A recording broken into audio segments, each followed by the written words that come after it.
آج میں آپ کو اپنی آپ بیتی سنانے جا رہی ہوں۔ 1 سال پہلے کی بات ہے۔ آپ کو بتانا چاہتی ہوں کہ جب کسی لڑکی کی شادی کی عمر ہو جائے تو اس کے والدین کو اس کی شادی کی کتنی فکر لاحق ہوتی ہے، کیسے کیسے وسوسے اور اندیشے لاحق ہو جاتے ہیں۔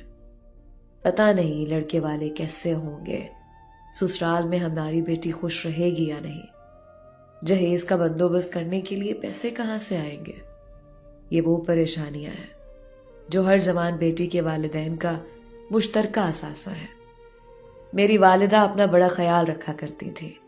بالوں میں مہندی لگانا اور بال سنوار کر رکھنا ان کا معمول تھا، لیکن جب سے میں نے جوانی کی دہلیز پر قدم رکھا تھا، والدہ کو اپنی فکر بھول گئی تھی۔ اب انہیں صرف میری فکر تھی۔ ہمارا خاندان بڑی مشکل سے گزر بسر کر رہا تھا۔ امی سارا دن سلائی کی مشین چلاتی تھی، پھر کہیں گھر کا خرچہ پورا ہوتا تھا۔ اپنی ماں کا جھریوں زدہ چہرہ دیکھ کر میرا دل خون کے آنسو روتا تھا۔ گھر میں غربت کے ڈیرے تھے۔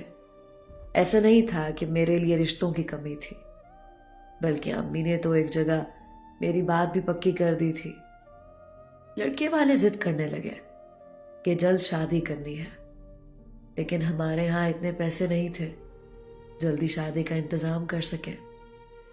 مگر حالات کی ستم ظریفی دیکھیے کہ ہم بڑی مشکل سے اپنے گھر کی دال روٹی پوری کر رہے تھے، مگر لڑکے والے امی پر پریشر ڈال رہے تھے کہ شادی کے لیے جلدی کریں۔ امی کو یہ فکر کھائے جا رہی تھی کہ میرا جہیز کہاں سے لائیں گی، شادی کے اخراجات کہاں سے پورے ہوں گے۔ میری فکر میں ان کے چہرے کی جھریوں میں مزید اضافہ ہو گیا تھا۔ ان کا چہرہ دیکھ کر ایسا لگتا تھا جیسے کوئی ارکان کی مریضہ ہو۔ غم، دکھ اور مصائب انسان کو وقت سے پہلے بوڑھا کر دیتے ہیں۔ میری والدہ کو بھی کر دیا تھا۔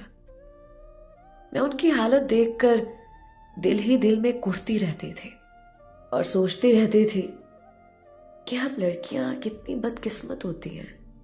ہماری وجہ سے ہمارے والدین وقت سے پہلے بوڑھے ہو جاتے ہیں، کیونکہ انہیں ہمارے جوان ہوتے ہی ہمارے ہاتھ پیلے کرنے کے ساتھ ساتھ جہیز کا بندوبست بھی کرنا ہوتا ہے۔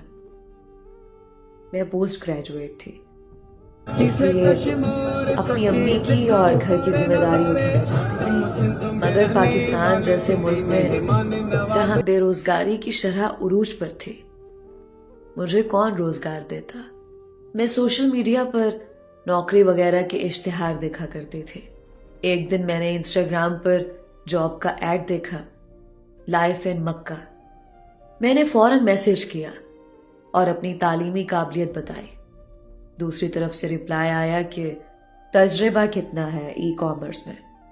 میں نے میسج کیا کہ تجربہ نہیں ہے، مگر مجھے اس جاب کی اشد ضرورت ہے۔ میں ان کو بار بار درخواست کر رہی تھی۔ میں اس وقت بڑی مجبوری میں ہوں۔ دوسری طرف سے کچھ دیر تک رپلائی نہیں آیا۔ پھر میسج آیا کہ آپ کن مسائل سے دوچار ہیں؟ آپ میری بہن کی طرح ہیں، کھل کر بات کریں۔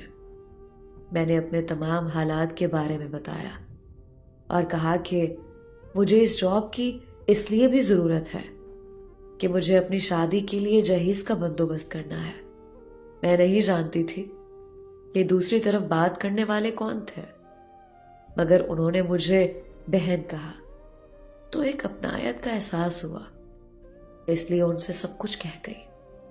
آخر میں انہوں نے مجھے تسلی دی اور میرا پتہ پوچھا۔ میں نے بتا دیا۔ انہوں نے کہا اللہ تعالیٰ سب بہتر کریں گے۔